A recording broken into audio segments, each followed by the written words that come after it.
Hi everyone, in this video we're going to be taking a look at English Language Paper 2. Within this video we're going to revise all the key questions for Paper 2. It's going to be a full breakdown, and if you've got any questions at the end, please feel free to get in touch and let us know. So the first thing we need to do then is make sure that we're confident about every single question that's going to come up on the paper. So first of all then, for question 1, we need to be able to identify explicit and implicit information. And very similar to paper 1, this one is going to be worth 4 marks. For question 2, this is where you need to write a summary, and this is where we need to look at both texts in the exam. And this one's worth 8 marks. For question 3, this should be a nice, easy, familiar question because we've done it time and time again. How has the writer used language?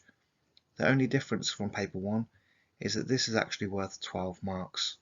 So on paper 1, this is actually question 2, which is worth 8 marks, but on paper 2, this is question 3, worth 12 marks.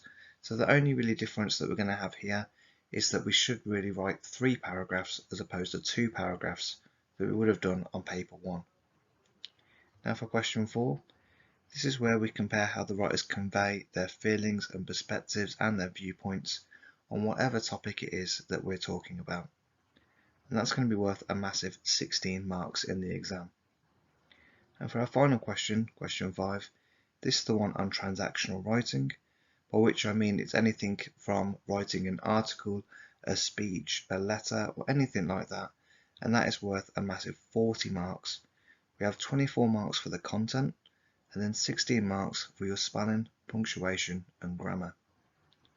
If we think about our teacher's top tip before we move on as well, it's important that you consider how much time to spend on each question in relation to their value.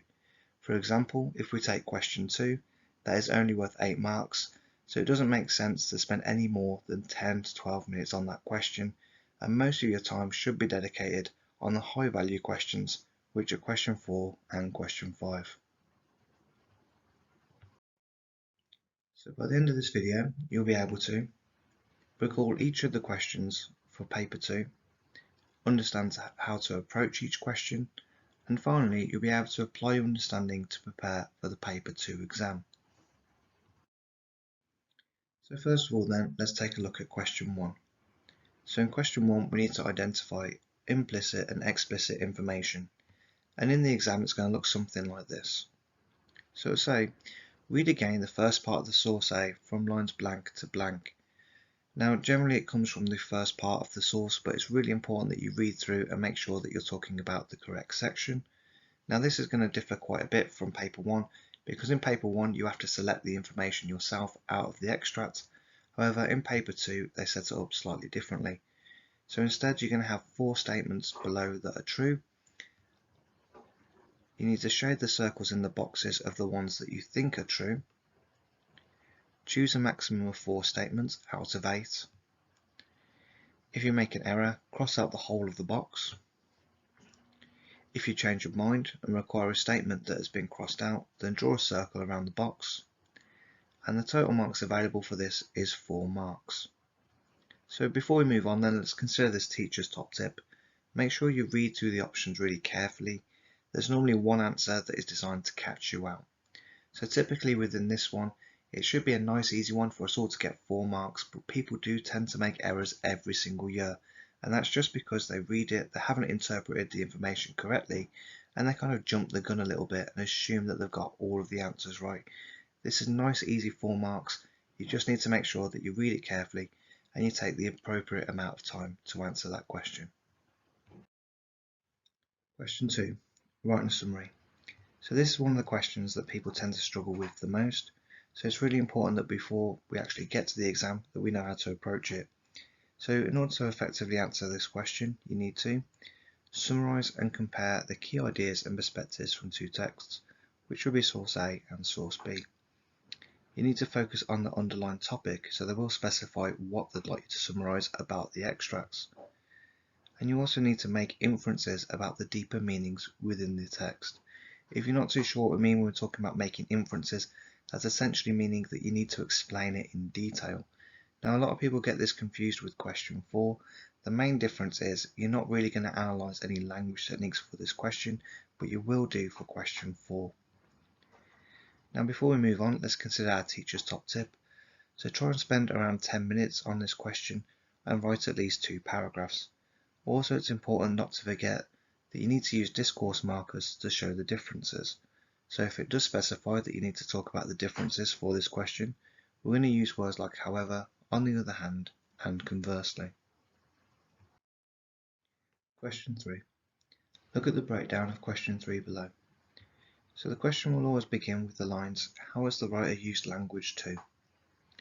Now when you're writing your response, you can include the writer's use of words and phrases, language features and techniques, and also sentence forms.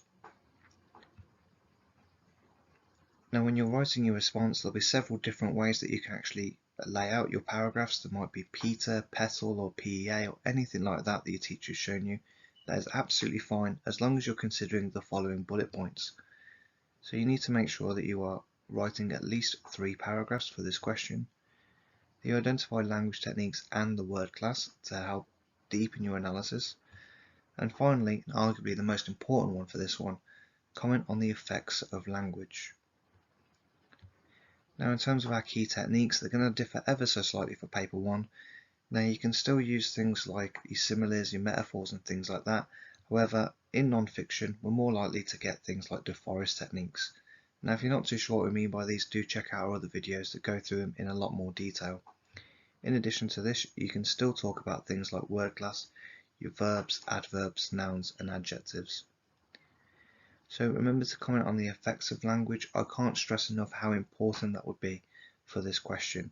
Again, when you think about comparing it to paper 1, on paper 1 this question's only worth 8 marks, this one's worth 12, so therefore not only should we write 3 paragraphs, we should also make sure we spend around 10 to 15 minutes dedicating ourselves on this question. It should be a nice and easy one for us all to do, because everybody by now should feel fairly confident about analysing language in their responses. Question 4. Compare how the writers convey their viewpoints and perspectives. So in order to get a good mark for this question, you need to focus on comparing the 2 text perspectives and the methods that are used to convey those perspectives. Secondly, we need to analyse the writer's viewpoints using evidence from the text, by which we mean using quotations, and then explore how they use language and structure to achieve their effects. Now this question often gets a lot of anxiety from many students, but we need to make sure that we are spending enough time on this question and try not to be put off or dismayed by the amount of reading that's involved. So yes, there is 2 texts to read, but it doesn't mean we need to actually scour every single inch of both texts to find our evidence. This is why when we're actually reading through it, you need to be aware of what the questions want you to focus on and use a highlighter or a pen or anything like that to make appropriate annotations as you go through the question. I also can't stress enough that question 4 and question 5 are the ones that have the highest amount of marks available, so please, whatever you do, make sure that you spend enough time on them, and whatever you do, do not skip out on question 4 or question 5. Question 5. Transactional writing. So in order to get a good mark on this question, you need to make sure you're focusing on developing a clear and persuasive argument supported by evidence and examples. Now we're not expecting you to know every single topic that could come up in the exam. However, whatever topic it is, you are still able to come up with facts and statistics based on those things, even if they're not true. We don't care about whether these things are true or false that you're actually coming up with. It's more about, do you understand how to utilise those persuasive techniques? Next, make sure that you're structuring your answer into distinct paragraphs, each developing a separate idea. So essentially we want to aim for about 5 paragraphs. Each paragraph will have a separate idea, and obviously make sure that they're written in clear paragraphs. Now if you do write your response and you find that you forgot to do paragraphs, you can go back over your work and in the margin just indicate where you meant to have your paragraphs by putting 2 lines in the margin. Make sure you utilise persuasive language techniques to engage the reader. So typically these would include things like our De Forest techniques, and a really good thing to do is to use your acronym, write it down on your page and tick them off as you've used them. This also makes sure that you're not using the same technique over and over again, because at a certain point, if you used 4 or 5 rhetorical questions I'm just not going to keep on awarding you points for using the same techniques over and over again. In addition, if you can use things like your simile, metaphor, personification or imagery or anything like that that you may have covered in paper 1, please do put it in here as well. Now, in addition to this, we also need to remember that there is 16 marks available for technical accuracy. Now, this often gets neglected by a lot of learners, but SPAG is really important in this question. So think about things like your sentence structure, short, compound, complex, and also make sure that you're thinking about the range of punctuation that you're using. You're not going to impress any examiner if you're just using the basic things like full stops, question marks, exclamation marks. Try and use things like colons, semicolons, brackets, all of those other kind of higher level punctuation that people generally don't use all that often. Before we move on as well, it's important to consider our teacher's top tip. So make sure you're aware of what the examiner is actually looking for. So unfortunately, it's more focused on the quality of the writing rather than your ideas and how interesting your views are on the topic, okay? You could have the best argument in the world, you could have absolutely amazing ideas, but if you're not backing it up by quality writing, then you're going to fall short and miss out on a really amazing question that can really make or break whether we're going to get a pass in the exam. Now, if you want any help in terms of further revision, you can check out our other videos in our playlist to help you revise for the exams, or you can just give us a comment below and let us know if you need any help or support. In terms of my next video, I'm going to be going over the following things. So I'm going to have a deep dive on some of the key questions within paper 2. We're going to understand how to structure some of the questions in more detail. And then finally, we'll be able to apply our understanding to some real life exam questions and just get ourselves ready for the real exam. So as I've already said then, if you need any additional support, new videos will be added every single week.